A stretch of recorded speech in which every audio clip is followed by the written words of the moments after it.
अस्सलाम वालेकुम रहमतुल्लाहि वबरकात जी।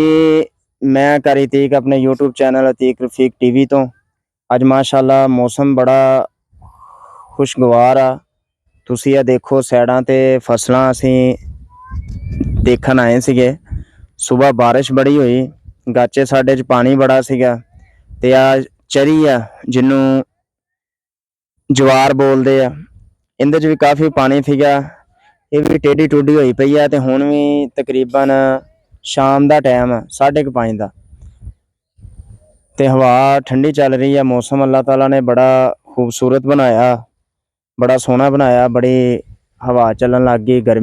गर्मी की शिद्दत च बड़ी कमी आ गई ते माशाअल्लाह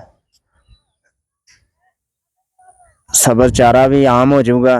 असी बकरियां नूं जिहड़ा वा वो अज खुश्क लूसन पाया, क्योंकि असी जो पट्ठे वड्ढन आए वो तुहानूं दिखाउने अगे वीडियो च। वो जंतर सीगा उहदे अंदर बड़ा पानी सीगा, लूसन दे विच पानी खड़ा सीगा, जिहदी वजह करके असी जिहड़ा ना वो नहीं वड्ढिया गया।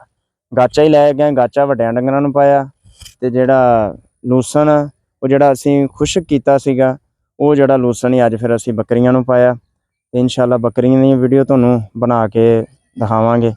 ते बाकी अल्लाह ताला सानी फरमाए सारियां दे माल डंगर ते। अस्सलाम वालेकुम रहमतुल्लाहि वबरकात।